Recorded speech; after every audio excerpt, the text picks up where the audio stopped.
Carta de Paulo aos Hebreus, capítulo 1.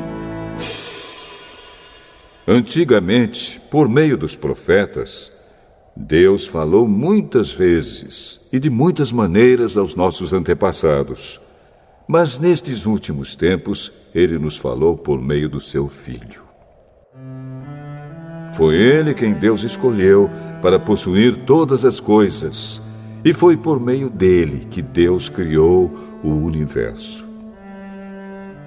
O Filho brilha com o brilho da glória de Deus e é a perfeita semelhança do próprio Deus. Ele sustenta o universo com a sua palavra poderosa. E depois de ter purificado os seres humanos dos seus pecados, sentou-se no céu, do lado direito de Deus, o Todo-Poderoso. Assim Deus fez com que o Filho fosse superior aos anjos e lhe deu um nome que é superior ao nome deles. Pois Deus nunca disse a nenhum dos seus anjos: "Você é o meu filho, hoje eu me tornei o seu pai." E também não disse a respeito de nenhum anjo: "Eu serei o pai dele, e ele será o meu filho." Porém, quando Deus enviou ao mundo seu primeiro filho, ele disse: "Que todos os anjos de Deus o adorem." A respeito dos anjos, Deus disse: "Deus faz com que os seus anjos se tornem ventos, e os seus servidores chamas de fogo." Mas a respeito do Filho, ele disse: "O teu reino, ó Deus, vai durar para todo sempre. Tu governarás o teu povo com justiça. Tu amas o bem e odeias o mal. Foi por isso que Deus, o teu Deus, te escolheu e te deu a alegria de receber uma honra muito maior do que a dos teus companheiros." E as Escrituras também dizem: "Tu, Senhor, no começo criaste a terra, e com as tuas próprias mãos fizeste os céus. A terra e o céu vão acabar, mas tu viverás para sempre. Eles ficarão velhos como roupa. Tu os dobrarás como se dobra um casaco, e serão trocados como se troca de roupa. Mas tu és sempre o mesmo, e a tua vida não tem fim."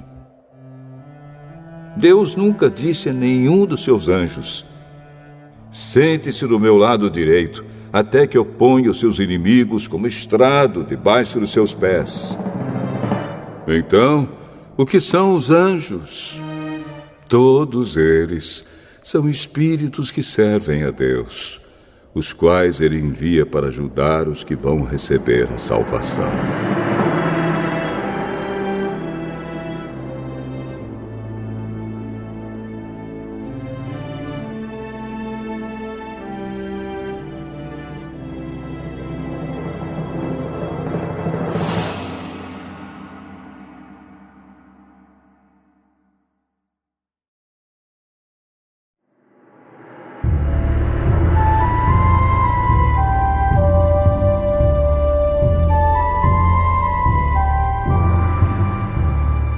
Hebreus, capítulo 2. Por isso devemos prestar mais atenção nas verdades que temos ouvido, para não nos desviarmos delas. Não há dúvida de que a mensagem que foi dada por meio dos anjos é verdadeira. E aqueles que não a seguiram nem foram obedientes a ela, receberam o castigo que mereciam. Sendo assim, como é que nós escaparemos do castigo se desprezarmos uma salvação tão grande? Primeiro, o próprio Senhor Jesus anunciou essa salvação, e depois aqueles que a ouviram nos provaram que ela é verdadeira. Ao mesmo tempo, por meio de sinais de poder, maravilhas e muitos tipos de milagres, Deus confirmou o testemunho deles. E, de acordo com sua vontade, distribuiu também os dons do Espírito Santo. Pois Deus não deu aos anjos o poder de governar o mundo novo que está por vir, o mundo do qual estamos falando. Pelo contrário, em alguma parte das Escrituras Sagradas, alguém afirma que é um simples ser humano, ó Deus, para que penses nele. Que é o ser mortal para que te preocupes com ele. Tu o colocaste por pouco tempo em posição inferior à dos anjos. Tu lhe deste a glória e a honra de um rei e puseste todas as coisas debaixo do domínio dele. Quando se diz que Deus pôs todas as coisas debaixo do domínio dele, isso quer dizer que nada ficou de fora. Porém, não vemos o ser humano governando hoje todas as coisas. Mas nós vemos Jesus fazendo isso. Por um pouco de tempo, ele foi colocado em posição inferior à dos anjos, para que, pela graça de Deus, ele morresse por todas as pessoas. Agora nós o vemos coroado de glória e de honra por causa da morte que ele sofreu. Pois Deus, que cria e sustenta todas as coisas, fez o que era apropriado e tornou Jesus perfeito por meio do sofrimento. Deus fez isso a fim de que muitos, isto é, os seus filhos, tomassem parte na glória de Jesus. Pois é Jesus quem os guia para a salvação. Jesus purifica as pessoas dos seus pecados, e todos, tanto ele como os que são purificados, têm o mesmo Pai. É por isso que Jesus não se envergonha de chamá-los de irmãos. Como ele diz: ó Deus, eu falarei a respeito de ti aos meus irmãos e te louvarei na reunião do povo. Diz também: eu confiarei nele. E diz ainda: aqui estou eu com os filhos que Deus me deu. Os filhos, como ele os chama, são pessoas de carne e sangue. E por isso o próprio Jesus se tornou igual a eles, tomando parte na natureza humana deles. Ele fez isso para que, por meio da sua morte, pudesse destruir o diabo, que tem poder sobre a morte. E também para libertar os que foram escravos toda a sua vida por causa do medo da morte. É claro que ele não veio para ajudar os anjos. Em vez disso, como dizem as Escrituras, ele ajuda os descendentes de Abraão.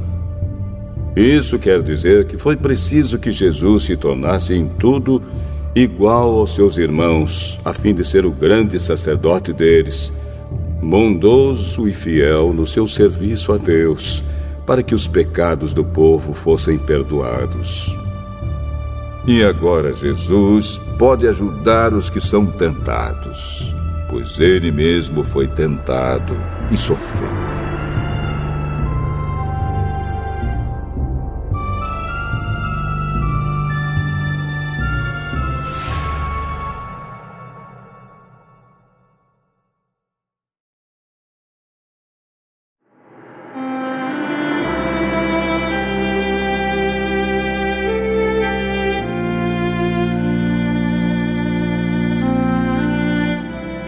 Hebreus, capítulo 3. Meus irmãos na fé, vocês que também foram chamados por Deus, olhem para Jesus, que Deus enviou para ser o grande sacerdote da fé que professamos. Pois ele foi fiel a Deus, que o escolheu para esse serviço, assim como Moisés foi fiel no seu trabalho em toda a casa de Deus. Assim como a pessoa que constrói uma casa é mais importante do que a casa, assim também Jesus é mais importante do que Moisés. Uma casa tem de ser construída por alguém, mas Deus é o construtor de tudo o que existe. E Moisés foi um servo fiel no seu trabalho na casa de Deus e falou das coisas que Deus ia dizer no futuro. Mas Cristo é fiel como filho que dirige a casa de Deus. E nós seremos a sua casa se conservarmos a nossa coragem e a nossa confiança naquilo que esperamos. Por isso, como diz o Espírito Santo, se hoje vocês ouvirem a voz de Deus, não sejam teimosos como foram os seus antepassados, quando se revoltaram contra ele no dia em que eles o puseram à prova no deserto. Ali os antepassados de vocês me desafiaram e me puseram à prova, embora eles tivessem visto o que eu fiz durante 40 anos. Por isso fiquei irritado com aquela gente e disse: eles são gente de coração perverso e não querem obedecer aos meus mandamentos. Eu fiquei irado e fiz este juramento: eles nunca entrarão na terra prometida, onde eu lhes teria dado descanso. Meus irmãos, cuidado para que nenhum de vocês tenha um coração tão mau e descrente que o leve a se afastar do Deus vivo. Pelo contrário, enquanto esse hoje de que falam as Escrituras Sagradas se aplicar a nós, animem uns aos outros, a fim de que nenhum de vocês se deixe enganar pelo pecado, nem endureça o seu coração. Pois seremos companheiros de Cristo se continuarmos firmes até o fim na confiança que temos tido desde o princípio. É isso que as Escrituras Sagradas dizem. Se hoje vocês ouvirem a voz de Deus, não sejam teimosos como foram os seus antepassados quando se revoltaram contra ele. Quem foi que ouviu a voz de Deus e se revoltou contra ele? Foram todos os que Moisés tirou do Egito.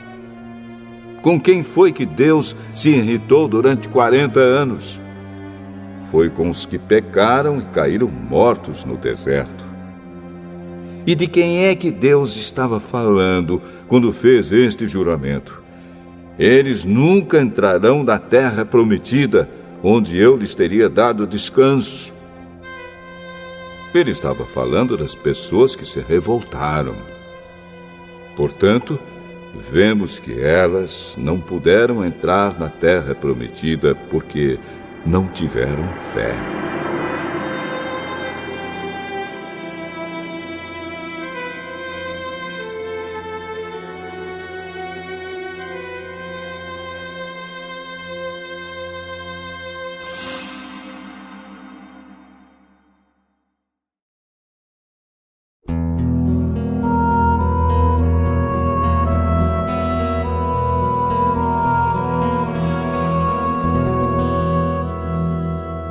Hebreus, capítulo 4. Deus nos deixou a promessa de que podemos receber o descanso de que Ele falou. Portanto, tenhamos muito cuidado para que Deus não julgue que algum de vocês tenha falhado, deixando assim de receber esse descanso. Pois, assim como aquelas pessoas ouviram, também nós ouvimos a boa notícia.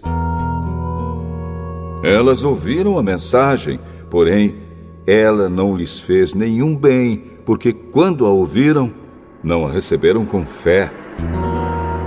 Portanto, nós, os que cremos, recebemos o descanso prometido por Deus, como Ele mesmo disse. Eu fiquei irado e fiz este juramento: eles nunca entrarão na terra prometida, onde eu lhes teria dado descanso. Ele disse isso, embora o seu trabalho já estivesse terminado, desde o tempo em que havia criado o mundo. Pois a respeito do sétimo dia está escrito o seguinte em alguma parte das Escrituras Sagradas: no sétimo dia Deus descansou de todo o trabalho que ele havia feito. E o mesmo assunto é repetido: eles nunca entrarão na terra prometida, onde eu lhes teria dado descanso. Aqueles que foram os primeiros a ouvir a boa notícia não tiveram fé e por isso não receberam esse descanso. Portanto, há outros que vão recebê-lo. A prova disso é que Deus marca outro dia chamado hoje. Ele falou disso muitos anos depois, por meio de Davi, no trecho das Escrituras já citado.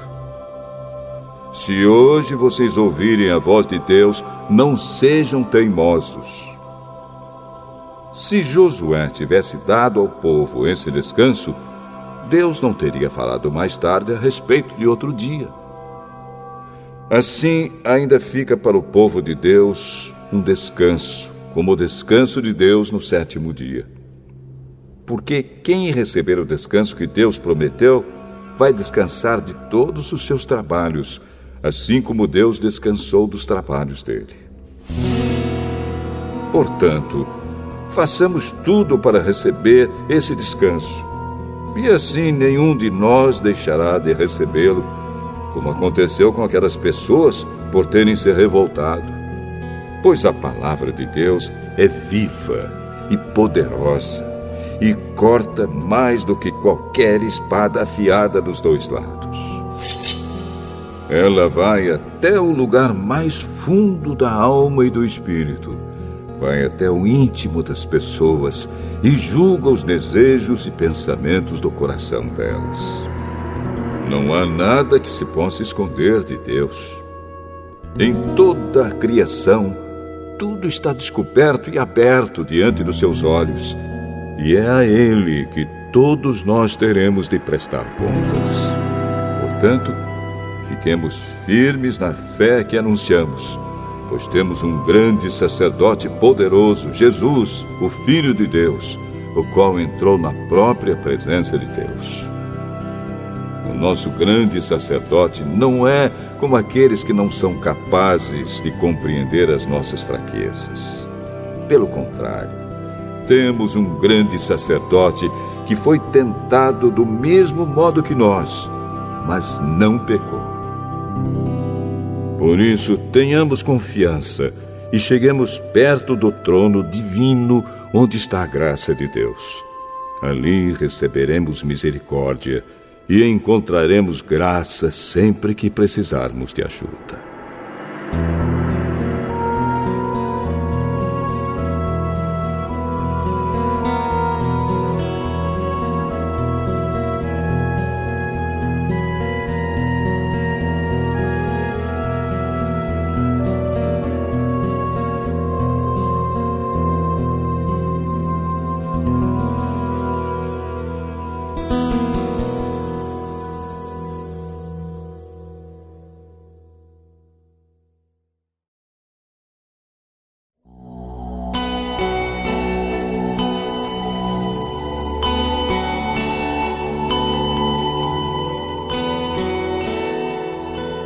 Hebreus, capítulo 5. Cada grande sacerdote é escolhido entre os homens e nomeado para servir a Deus em favor do povo, apresentando a Deus ofertas e sacrifícios pelos pecados. Como ele próprio tem as suas fraquezas, pode ter paciência com os ignorantes e com os que cometem erros. E porque ele mesmo é fraco, precisa oferecer sacrifícios não somente pelos pecados do povo, mas também pelos seus próprios pecados. Ninguém escolhe para si mesmo a honra de ser grande sacerdote. É somente pela vontade de Deus que um homem é chamado para ser grande sacerdote, como aconteceu com Arão. Assim também Cristo não tomou para si mesmo a honra de ser grande sacerdote. Foi Deus quem lhe deu essa honra, pois lhe disse: "Você é o meu filho. Hoje eu me tornei o seu pai." Em outro lugar das Escrituras Sagradas, ele também disse: "Você será sacerdote para sempre, na ordem do sacerdócio de Melquisedeque." Durante a sua vida aqui na terra, Cristo, em voz alta e com lágrimas, fez orações e súplicas a Deus que o podia salvar da morte. E as suas orações foram atendidas porque ele era dedicado a Deus. Embora fosse o Filho de Deus, ele aprendeu, por meio dos seus sofrimentos, a ser obediente. E depois de ser aperfeiçoado, ele se tornou a fonte da salvação eterna para todos os que lhe obedecem. E Deus o nomeou grande sacerdote na ordem do sacerdócio de Melquisedeque. Temos muito o que dizer a respeito desse assunto, mas por que vocês custam a entender as coisas? É difícil explicá-las. Depois de tanto tempo, vocês já deviam ser mestres, mas ainda precisam de alguém que lhes ensine as primeiras lições dos ensinamentos de Deus. Em vez de alimento sólido, vocês ainda precisam de leite. E quem precisa de leite ainda é criança e não tem nenhuma experiência para saber o que está certo ou errado. Porém, a comida dos adultos é sólida, pois eles, pela prática, sabem a diferença entre o que é bom e o que é mau.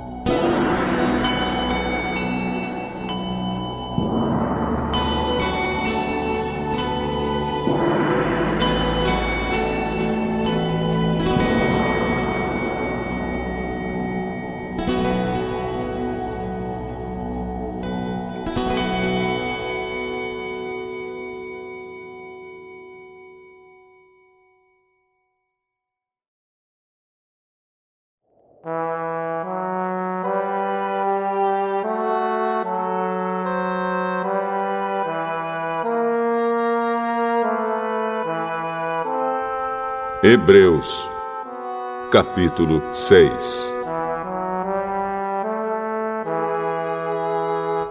Assim, vamos em frente a fim de chegarmos ao ensinamento de adultos, deixando para trás as primeiras lições da mensagem de Cristo. Nós não vamos colocar de novo as bases dessa mensagem, isto é, a necessidade de abandonar uma vida inútil e de crer em Deus. O ensinamento a respeito dos batismos e da cerimônia de pôr as mãos sobre os cristãos, e a ressurreição dos mortos e o julgamento eterno. Vamos em frente, e se Deus quiser, é isso que faremos. Como é que as pessoas que abandonaram a fé podem se arrepender de novo? Elas já estavam na luz de Deus, já haviam experimentado o dom do céu e recebido a sua parte do Espírito Santo. Já haviam conhecido por experiência que a palavra de Deus é boa e tinham experimentado os poderes do mundo que há de vir. Mas depois abandonaram a fé. É impossível levar essas pessoas a se arrependerem de novo, pois estão crucificando outra vez o Filho de Deus e zombando publicamente dele. Deus abençoa a terra que recebe a chuva, a qual muitas vezes cai sobre ela e produz plantas úteis para aqueles que trabalham nela. Mas a terra que produz mato e espinhos não serve para nada. Ela corre o perigo de ser amaldiçoada por Deus e acaba sendo queimada. Porém, ainda que falemos dessa maneira, meus queridos irmãos, estamos certos de que vocês têm as melhores bênçãos que vêm da salvação. Deus não é injusto. Ele não esquece o trabalho que vocês fizeram, nem o amor que lhe mostraram na ajuda que deram e ainda estão dando aos seus irmãos na fé. O nosso profundo desejo é que cada um de vocês continue com entusiasmo até o fim, para que de fato recebam o que esperam.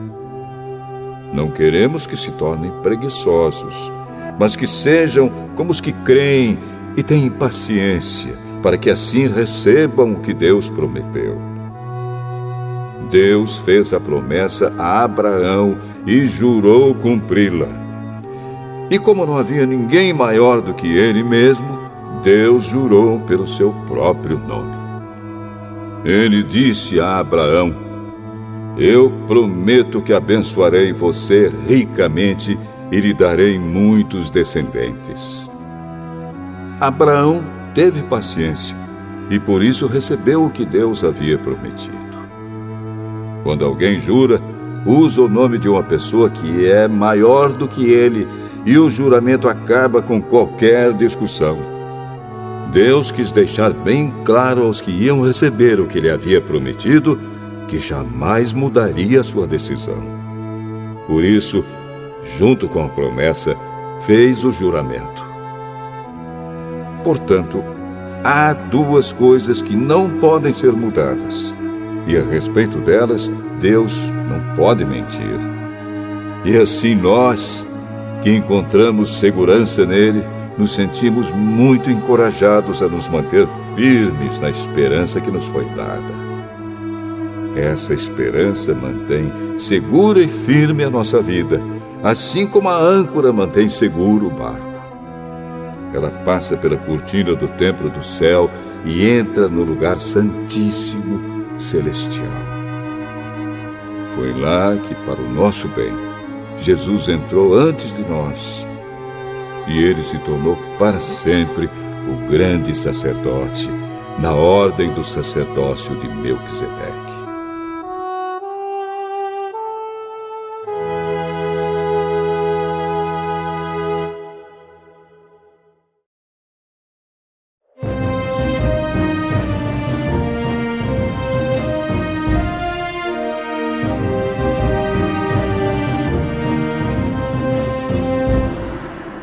Hebreus, capítulo 7. Esse Melquisedeque era rei da cidade de Salém e sacerdote do Deus Altíssimo. Quando Abraão estava voltando da batalha em que matou os reis, Melquisedeque foi ao encontro dele e o abençoou. Abraão lhe deu a 10ª parte de tudo que ele havia tomado dos inimigos na batalha. O nome de Melquisedeque quer dizer, primeiramente, Rei da Justiça. E porque ele era rei de Salém, o seu nome também quer dizer Rei da Paz. Não se conhece o pai, nem a mãe, nem qualquer antepassado de Melquisedeque. E também não se sabe nada sobre o seu nascimento ou sobre a sua morte. Por ser como filho de Deus, ele continua sacerdote para sempre. Vejam como Melquisedeque era grande. Abraão, o patriarca, lhe deu a 10ª parte de tudo que havia tomado dos inimigos na batalha. Conforme a lei de Moisés, os sacerdotes, que são descendentes de Levi, têm a obrigação de receber do povo a 10ª parte de tudo. Eles recebem dos seus próprios patrícios, embora estes também sejam descendentes de Abraão. Melquisedeque não era descendente de Levi, mas recebeu a 10ª parte daquilo que Abraão havia tomado na batalha e o abençoou. Sim, abençoou o próprio Abraão, que havia recebido as promessas de Deus. Não há dúvida de que aquele que abençoa é mais importante do que aquele que é abençoado. No caso dos sacerdotes, a 10ª parte é recebida por homens que um dia vão morrer. Mas, no caso de Melquisedeque, como dizem as Escrituras Sagradas, a 10ª parte foi recebida por alguém que continua vivo. Portanto, quando Abraão pagou a 10ª parte, Levi, cujos descendentes recebem a 10ª parte, também pagou. Pois Levi não tinha nascido e, por assim dizer, ainda estava no corpo do seu antepassado Abraão quando este se encontrou com Melquisedeque. A lei que o povo de Israel recebeu se baseava no sacerdócio dos levitas. Ora, se o trabalho dos sacerdotes levitas tivesse sido perfeito, não haveria necessidade de aparecer outro tipo de sacerdote da ordem do sacerdócio de Melquisedeque e não da ordem de Arão. Pois quando se muda o sacerdócio, a lei também precisa ser mudada. E o nosso Senhor Jesus, a respeito de quem são ditas essas coisas, pertencia a outra tribo. E nenhum membro dessa tribo jamais serviu como sacerdote. É sabido que, por nascimento, Jesus, o nosso Senhor, pertencia à tribo de Judá. E Moisés não disse nada dessa tribo quando falou a respeito de sacerdotes. E tudo isso se torna bem mais claro, pois surgiu um sacerdote diferente, parecido com Melquisedeque. Ele não foi feito sacerdote pelas leis ou regras humanas, porém se tornou sacerdote por meio do poder de uma vida que não tem fim. Porque as Escrituras Sagradas dizem: você será sacerdote para sempre, na ordem do sacerdócio de Melquisedeque. Assim a regra antiga foi anulada porque era fraca e inútil, pois a lei não podia aperfeiçoar nada. Mas agora, Deus nos deu uma esperança melhor, por meio da qual chegamos perto dele. Além disso, há o juramento de Deus. Não houve juramento quando os outros se tornaram sacerdotes. Porém, houve juramento quando Jesus se tornou sacerdote, pois Deus lhe disse: o Senhor jurou e não voltará atrás. Ele disse: você será sacerdote para sempre. Portanto, essa diferença também faz com que Jesus seja a garantia de uma aliança melhor. Há ainda outra diferença. Os outros sacerdotes foram muitos porque morriam e não podiam continuar o seu trabalho. Mas Jesus vive para sempre e o seu sacerdócio não passa para ninguém. E por isso ele pode, hoje e sempre, salvar as pessoas que vão a Deus por meio dele, porque Jesus vive para sempre a fim de pedir a Deus em favor delas. Por isso Jesus é o grande sacerdote de que necessitamos. Ele é perfeito e não tem nenhum pecado ou falha. Ele foi separado dos pecadores e elevado acima dos céus. Ele não é como os outros grandes sacerdotes. Não precisa oferecer sacrifícios todos os dias, primeiro pelos seus próprios pecados e depois pelos pecados do povo. Ele ofereceu um sacrifício uma vez por todas, quando se ofereceu a si mesmo. A lei de Moisés escolheu homens que são imperfeitos para serem grandes sacerdotes. Mas, pela promessa feita com juramento, a qual veio depois da lei de Moisés, Deus escolhe o Filho que se tornou perfeito para sempre.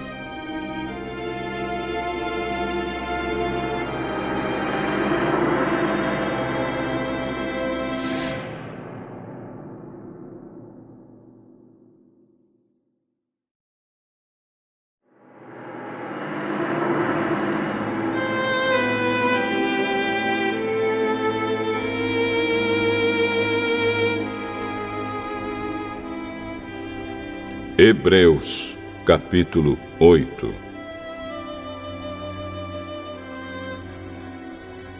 A coisa mais importante de tudo o que estamos dizendo tem a ver com o sacerdote que nós temos. Ele é o grande sacerdote que está sentado no céu, do lado direito do trono de Deus, o Todo-Poderoso. Ele faz o seu serviço no lugar santíssimo, na verdadeira tenda, que foi armada pelo Senhor e não por seres humanos. Todo grande sacerdote é escolhido para apresentar a Deus as ofertas e os sacrifícios de animais. E por isso é necessário que o nosso grande sacerdote tenha também alguma coisa para oferecer.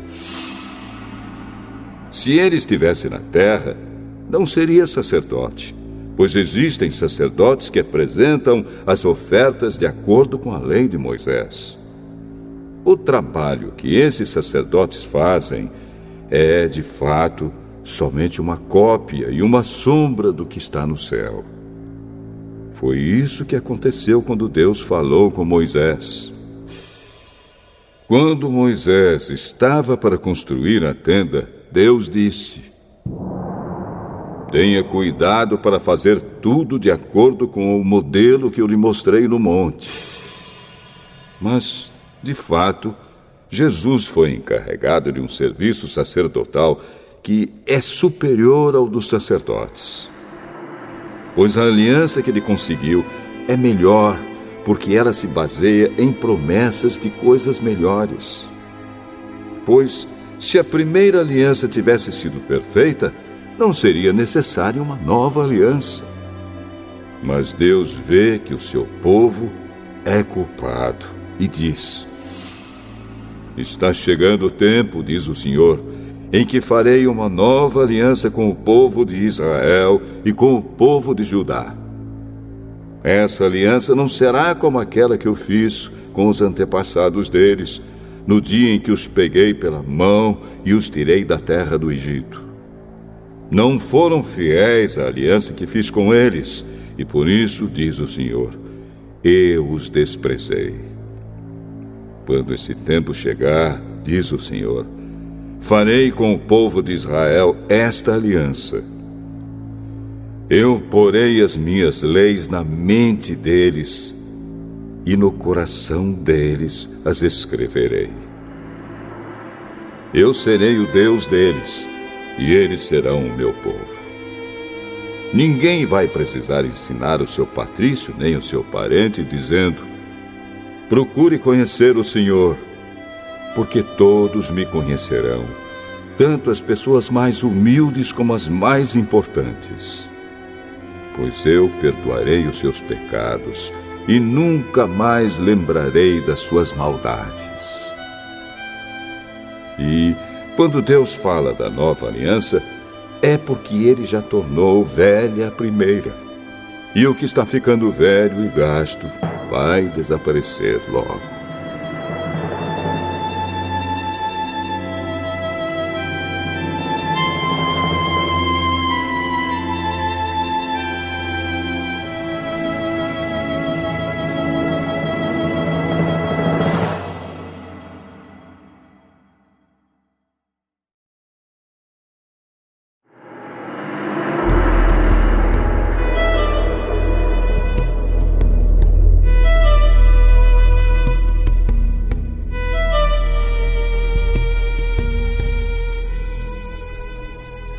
Hebreus, capítulo 9.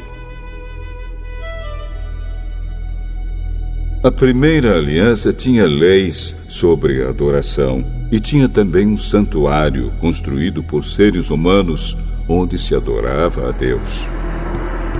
Foi armada uma tenda dividida em duas partes. Na parte da frente, chamada Lugar Santo, ficavam o candelabro e a mesa com os pães oferecidos a Deus. Atrás da segunda cortina ficava a parte que era chamada de Lugar Santíssimo.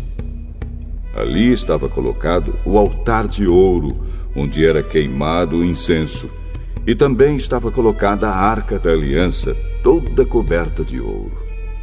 Dentro da arca estavam a vasilha de ouro com o maná, o bastão de Arão, do qual tinham saído brotos, e as duas placas de pedra com os mandamentos escritos nelas. Em cima da arca, representando a presença divina, estavam os querubins, com as suas asas abertas sobre o lugar onde os pecados eram perdoados. Mas agora não é o momento de explicar os detalhes dessas coisas. Depois de tudo isso ter sido preparado, os sacerdotes entram todos os dias na parte da frente da tenda, que é o lugar santo, para cumprir os seus deveres religiosos. Mas somente o grande sacerdote entra na parte de trás, que é o lugar santíssimo, e isso apenas uma vez por ano. Ele oferece a Deus o sangue de animais em favor de si mesmo e também pelos pecados que o povo cometeu sem saber que estava pecando. Por meio disso tudo, o Espírito Santo nos ensina de modo bem claro que a entrada para o lugar santíssimo ainda não foi aberta enquanto a parte da frente, que é o lugar santo, continuar sendo usada. Isso é um símbolo para hoje. Quer dizer que as ofertas e os sacrifícios de animais oferecidos a Deus não tornam perfeito o coração das pessoas que o adoram. Essas ofertas e sacrifícios têm a ver somente com comida, com bebida e com várias cerimônias de purificação. São regras externas que têm valor somente até que Deus renove todas as coisas. Mas Cristo veio como o grande sacerdote das coisas boas que já estão aqui. A tenda em que ele serve é melhor e mais perfeita e não foi construída por seres humanos, isto é, não é deste mundo.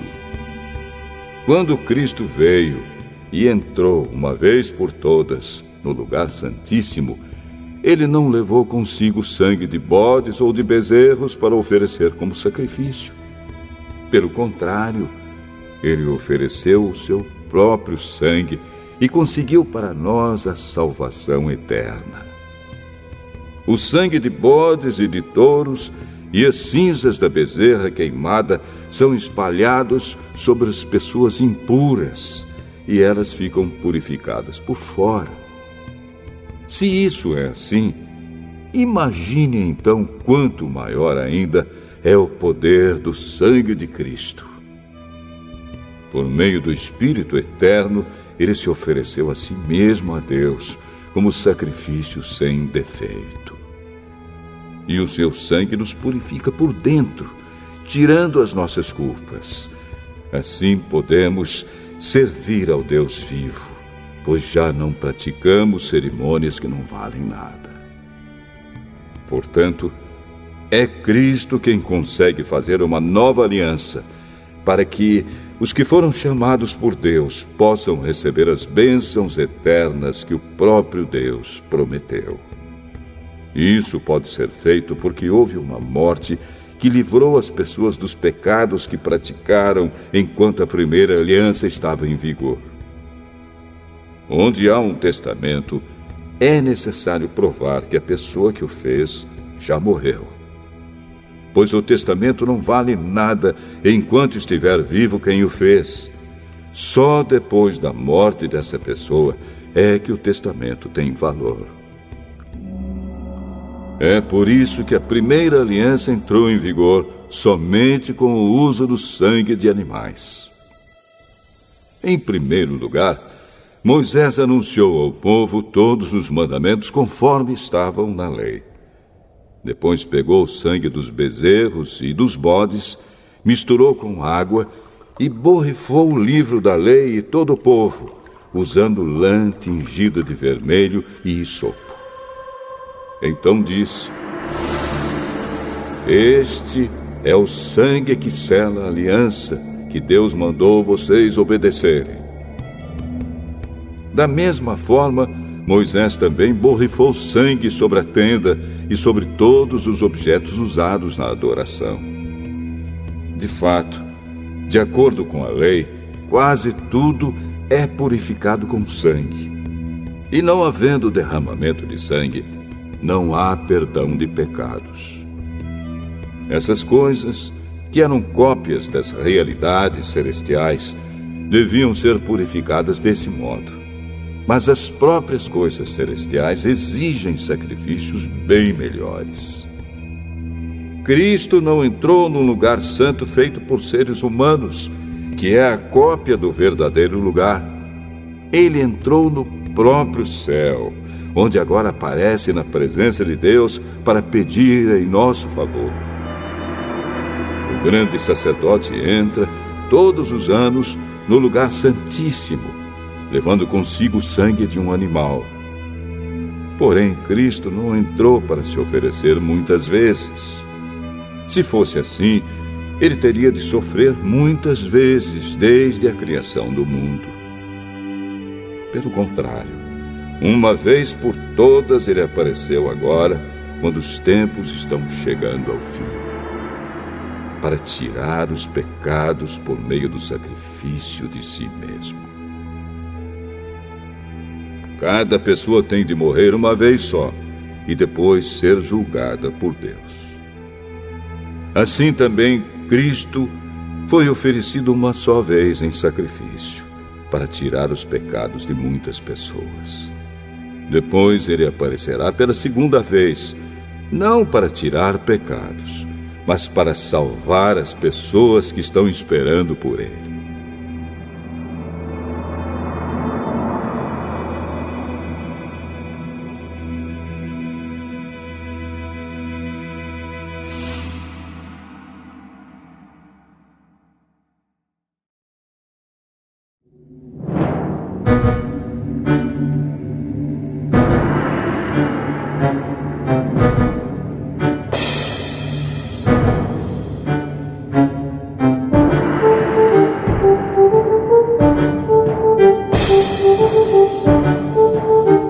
Hebreus, capítulo 10.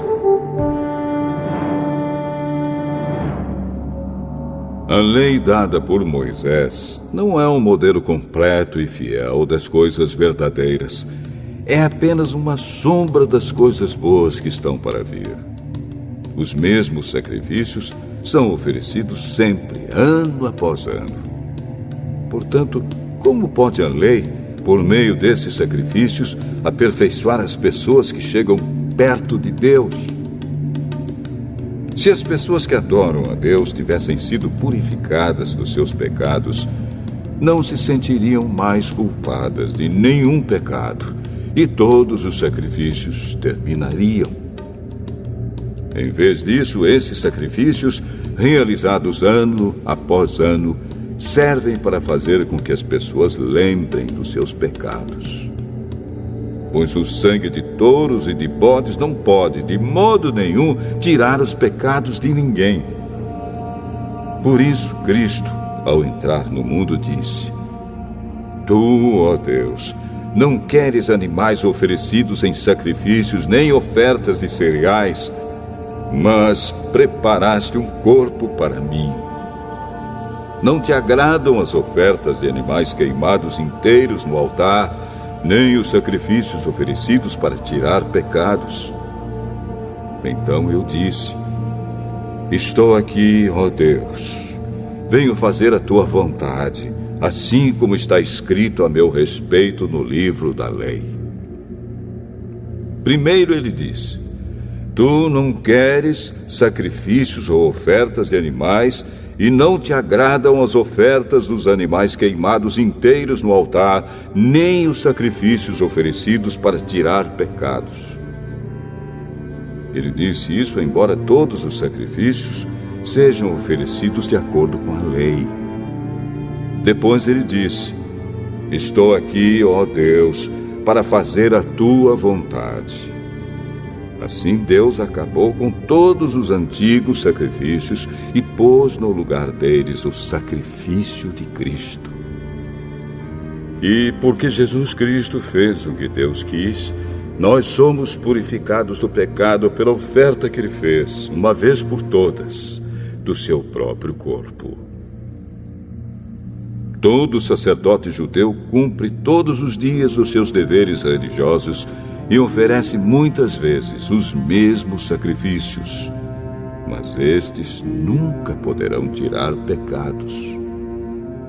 Porém, Jesus Cristo ofereceu só um sacrifício para tirar pecados, uma oferta que vale para sempre, e depois sentou-se do lado direito de Deus. Ali, Jesus está esperando até que Deus ponha os seus inimigos como estrado debaixo dos pés dele. Assim, com um sacrifício só, ele aperfeiçoou para sempre os que são purificados do pecado. E o Espírito Santo também nos dá o seu testemunho sobre isso. Primeiro ele diz: Quando esse tempo chegar, diz o Senhor, eu farei com o povo de Israel esta aliança. Porei as minhas leis no coração deles e na mente deles as escreverei. Depois ele diz, não lembrarei mais dos seus pecados nem das suas maldades. Assim, quando os pecados são perdoados, já não há mais necessidade de oferta para tirá-los. Por isso, irmãos, por causa da morte de Jesus na cruz, nós temos completa liberdade de entrar no lugar santíssimo. Por meio da cortina, isto é, por meio do seu próprio corpo, ele nos abriu um caminho novo e vivo. Nós temos um grande sacerdote para dirigir a casa de Deus. Portanto, cheguemos perto de Deus com um coração sincero e uma fé firme, com a consciência limpa das nossas culpas e com o corpo lavado com a água pura. Guardemos firmemente a esperança da fé que professamos, pois podemos confiar que Deus cumprirá as suas promessas. Pensemos uns nos outros, a fim de ajudarmos todos a terem mais amor e a fazerem o bem. Não abandonemos, como alguns estão fazendo, o costume de assistir às nossas reuniões. Pelo contrário, animemos uns aos outros, e ainda mais agora que vocês veem que o dia está chegando. Pois, se continuarmos a pecar de propósito, depois de conhecer a verdade, já não há mais sacrifício que possa tirar os nossos pecados. Pelo contrário, resta apenas o medo do que acontecerá. Medo do julgamento e do fogo violento que destruirá os que são contra Deus. Quem desobedece à lei de Moisés é condenado sem dó à morte, se for julgado culpado depois de ouvido o testemunho de 2 pessoas, pelo menos. Então, o que será que vai acontecer com os que desprezam o Filho de Deus e consideram como coisa sem valor o sangue da aliança de Deus, que os purificou? E o que acontecerá com quem insulta o Espírito de Deus, que o ama? Imaginem como será pior ainda o castigo que essa pessoa vai merecer. Pois sabemos quem foi que disse: eu me vingarei, eu acertarei contas com eles. E quem também disse: o Senhor julgará o seu povo. Que coisa terrível é cair nas mãos do Deus vivo. Lembrem do que aconteceu no passado. Naqueles dias, depois que a luz de Deus os iluminou, vocês sofreram muitas coisas, mas não foram vencidos na luta. Alguns foram insultados e maltratados publicamente, e em outras ocasiões vocês estavam prontos para tomar parte no sofrimento dos que foram tratados assim. Vocês participaram do sofrimento dos prisioneiros. E quando tudo o que vocês tinham foi tirado, vocês suportaram isso com alegria, porque sabiam que possuíam uma coisa muito melhor, que dura para sempre. Portanto, não percam a coragem, pois ela traz uma grande recompensa.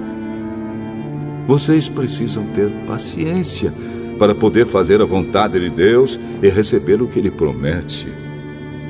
Pois, como Ele diz nas Escrituras Sagradas, um pouco mais de tempo, um pouco mesmo, e virá aquele que tem de vir. Ele não vai demorar. E todos aqueles que eu aceito terão fé em mim e viverão. Mas, se uma pessoa voltar atrás, eu não ficarei contente com ela. Nós não somos gente que volta atrás e se perde. Pelo contrário, temos fé e somos salvos.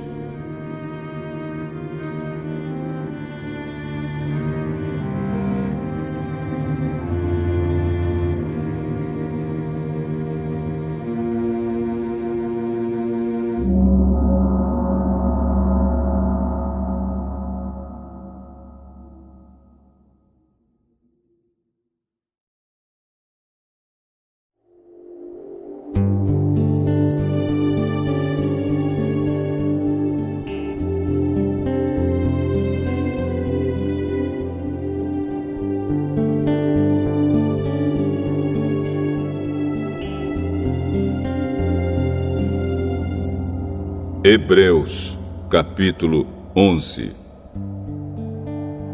A fé é a certeza de que vamos receber as coisas que esperamos e a prova de que existem coisas que não podemos ver. Foi pela fé que as pessoas do passado conseguiram a aprovação de Deus.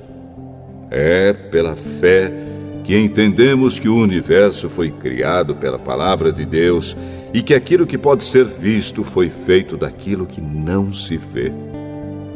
Foi pela fé que Abel ofereceu a Deus um sacrifício melhor do que o de Caim. Pela fé, ele conseguiu a aprovação de Deus como homem correto, tendo o próprio Deus aprovado as suas ofertas. Por meio da sua fé, Abel, mesmo depois de morto, ainda fala.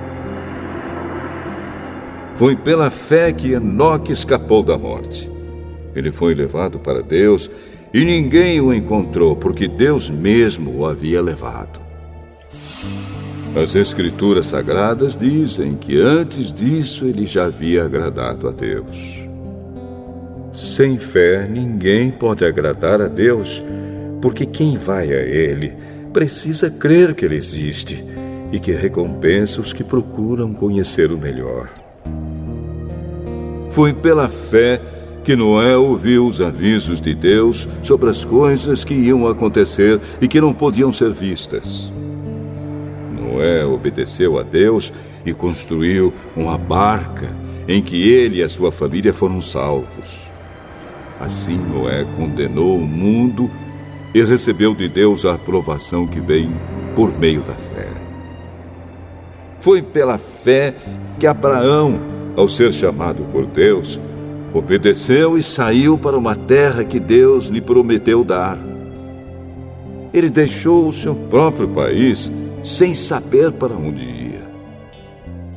Pela fé, ele morou como estrangeiro na terra que Deus lhe havia prometido. Viveu em barracas com Isaque e Jacó, que também receberam a mesma promessa de Deus. Porque Abraão esperava a cidade que Deus planejou e construiu, a cidade que tem alicerces que não podem ser destruídos. Foi pela fé que Abraão se tornou pai, embora fosse velho demais, e a própria Sara não pudesse mais ter filhos. Ele creu que Deus ia cumprir a sua promessa. Assim, de um só homem, que estava praticamente morto, nasceram tantos descendentes como as estrelas do céu, tão numerosos como os grãos de areia da praia do mar. Todos esses morreram cheios de fé. Não receberam as coisas que Deus tinha prometido, mas as viram de longe e ficaram contentes por causa delas. E declararam que eram estrangeiros e refugiados de passagem por este mundo. E aqueles que dizem isso mostram bem claro que estão procurando uma pátria para si mesmos. Não ficaram pensando em voltar para a terra de onde tinham saído. Se quisessem, teriam a oportunidade de voltar. Mas, pelo contrário, estavam procurando uma pátria melhor, a pátria celestial. E Deus não se envergonha de ser chamado de o Deus deles, porque Ele mesmo preparou uma cidade para eles. Foi pela fé que Abraão, quando Deus o quis pôr à prova, ofereceu seu filho Isaque em sacrifício. Deus tinha prometido muitos descendentes a Abraão, mas mesmo assim ele estava pronto para oferecer o seu único filho em sacrifício. Deus lhe tinha dito: por meio de Isaque é que você terá descendentes. Abraão reconhecia que Deus era capaz de ressuscitar Isaque, e por assim dizer, Abraão tornou a receber da morte o seu filho Isaque. Foi pela fé que Isaque prometeu bênçãos para o futuro a Jacó e a Esaú. Foi pela fé que Jacó, pouco antes de morrer, abençoou os filhos de José. Ele se apoiou na sua bengala e adorou a Deus. Foi pela fé que José, quando estava para morrer, falou da saída dos israelitas do Egito e deu ordens sobre o que deveria ser feito com o seu corpo. Foi pela fé que os pais de Moisés, quando ele nasceu, o esconderam durante 3 meses. Eles viram que o menino era bonito e não tiveram medo de desobedecer a ordem do rei. Foi pela fé que Moisés, quando já era adulto, não quis ser chamado de filho da filha de Faraó. Ele preferiu sofrer com o povo de Deus, em vez de gozar, por pouco tempo, os prazeres do pecado. Ele achou que era muito melhor sofrer o desprezo por causa do Messias do que possuir todos os tesouros do Egito. É que ele tinha os olhos fixos na recompensa futura.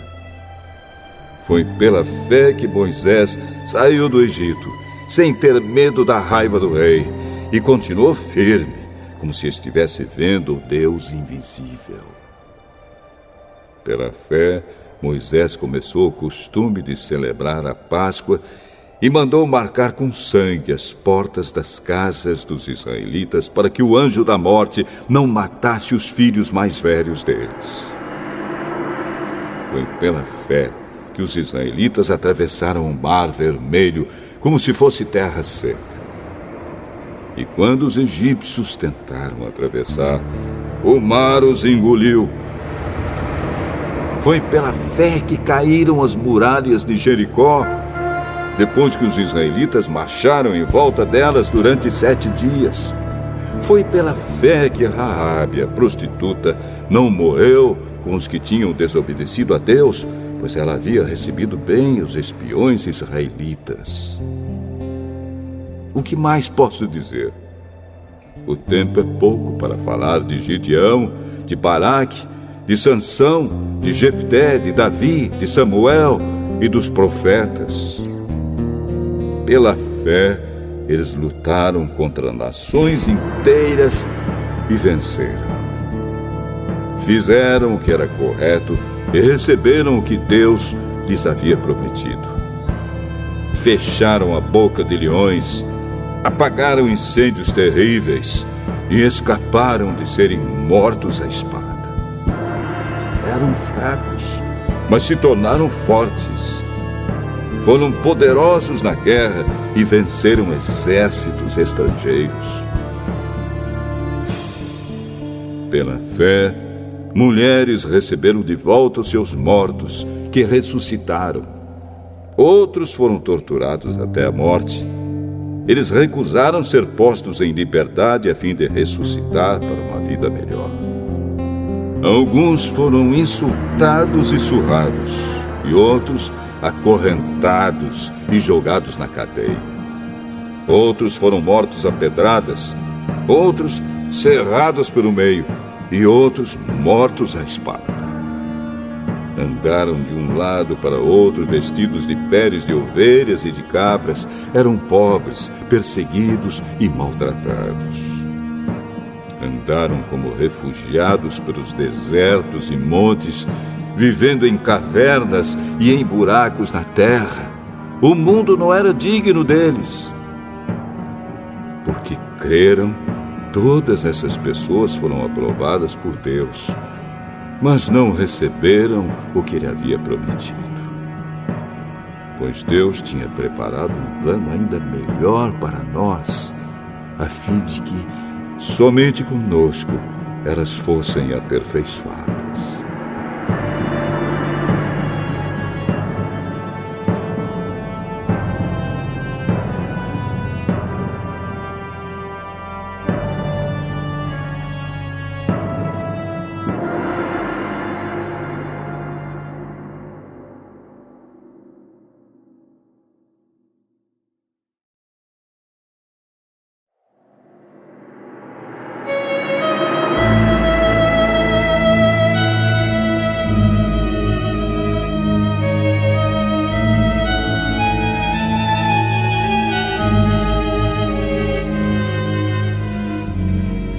Hebreus, capítulo 12. Assim, nós temos essa grande multidão de testemunhas ao nosso redor. Portanto, deixemos de lado tudo o que nos atrapalha e o pecado que se agarra firmemente em nós e continuemos a correr, sem desanimar, a corrida marcada para nós. Conservemos os nossos olhos fixos em Jesus, pois é por meio dele que a nossa fé começa, e é ele quem aperfeiçoa essa fé. Ele não deixou que a cruz fizesse com que ele desistisse. Pelo contrário, por causa da alegria que lhe foi prometida, ele não se importou com a humilhação de morrer na cruz e agora está sentado do lado direito do trono de Deus. Pensem no sofrimento dele e como suportou com paciência o ódio dos pecadores. Assim vocês não desanimem, nem desistam, porque na luta contra o pecado vocês ainda não tiveram de combater até a morte. Será que vocês já esqueceram as palavras de encorajamento que Deus lhes disse, como se vocês fossem filhos dele? Pois ele disse: preste atenção, meu filho, quando o Senhor o castiga, e não se desanime quando ele o repreende.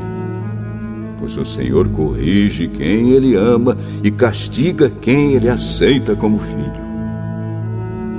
Suportem o sofrimento com paciência, como se fosse um castigo dado por um pai, pois o sofrimento de vocês mostra que Deus os está tratando como seus filhos. Será que existe algum filho que nunca foi corrigido pelo pai? Se vocês não são corrigidos, como acontece com todos os filhos de Deus, então não são filhos de verdade, mas filhos ilegítimos.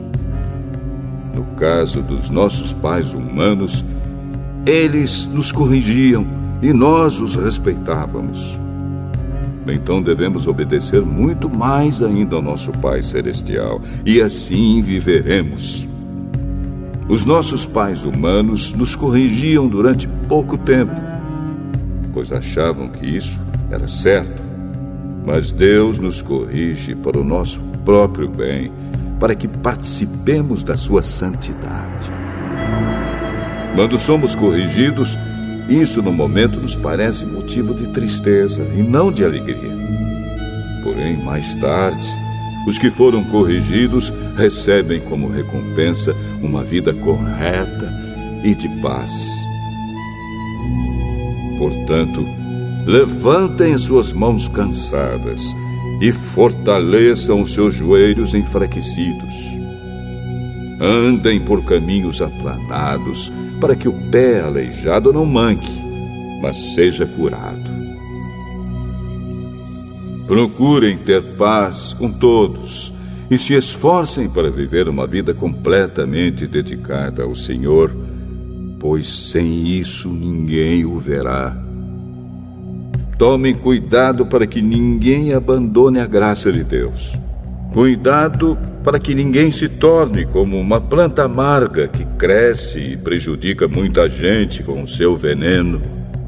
E tomem cuidado também para que ninguém se torne imoral ou perca o respeito pelas coisas sagradas, como Esaú, que por causa de um prato de comida vendeu seus direitos de filho mais velho.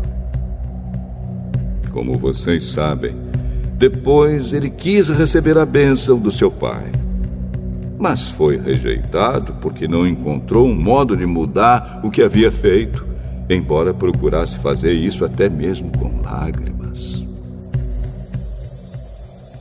Vocês não foram como o povo de Israel. Vocês não chegaram perto de alguma coisa que se pode tocar, como o Monte Sinai com seu fogo destruidor, a escuridão e as trevas, a tempestade, o barulho de trombeta e o som de uma voz. Quando os israelitas ouviram a voz, pediram que ela não dissesse mais nada pois eles não podiam suportar a ordem que dizia: até um animal, se tocar o monte, deverá ser morto a pedradas.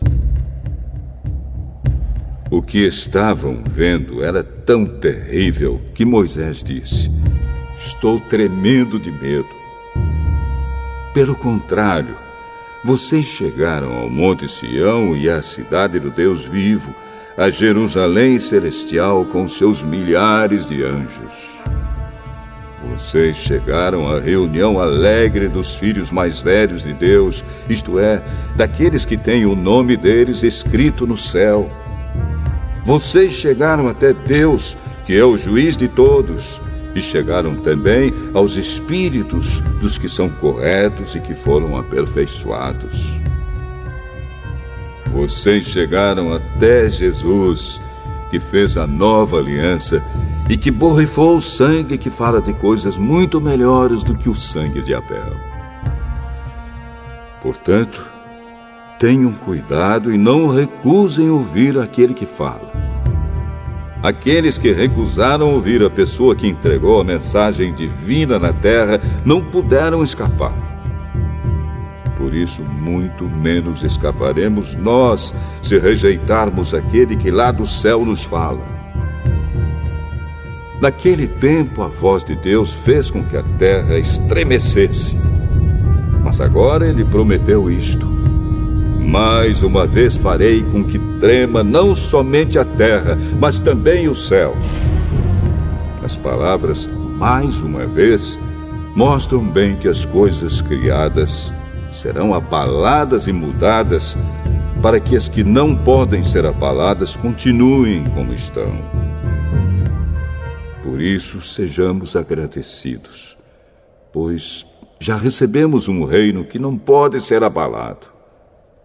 Sejamos agradecidos e adoremos a Deus de um modo que o agrade, com respeito e temor.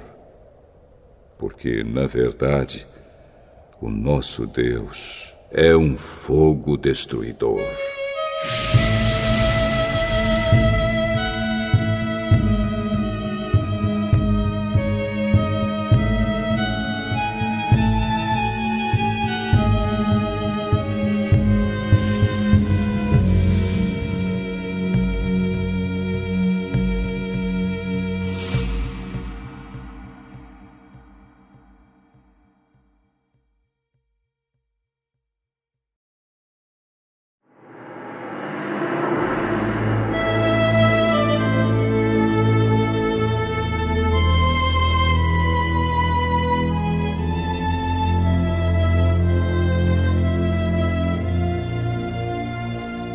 Hebreus, capítulo 13.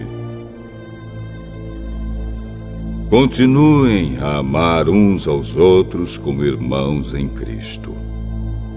Não deixem de receber bem aqueles que vêm à casa de vocês, pois alguns que foram hospitaleiros receberam anjos sem saber. Lembrem dos presos, como se vocês estivessem na cadeia com eles. Lembrem dos que sofrem, como se vocês estivessem sofrendo com eles. Que o casamento seja respeitado por todos, e que os maridos e as esposas sejam fiéis um ao outro. Deus julgará os imorais e os que cometem adultério. Não se deixem dominar pelo amor ao dinheiro, e fiquem satisfeitos com o que vocês têm, pois Deus diz: eu nunca os deixarei e jamais os abandonarei. Portanto, sejamos corajosos e afirmemos: o Senhor é quem me ajuda e eu não tenho medo. Que mal pode alguém me fazer? Lembrem dos seus primeiros líderes espirituais que anunciaram a mensagem de Deus a vocês. Pensem como eles viveram e morreram e imitem a fé que eles tinham. Jesus Cristo é o mesmo ontem, hoje e sempre. Não se deixem levar por ensinamentos diferentes e estranhos que tiram vocês do caminho certo. É bom sermos espiritualmente fortes por meio da graça de Deus e não por meio da obediência a regras sobre alimentos. Pois os que obedecem a essas regras não têm sido ajudados por elas.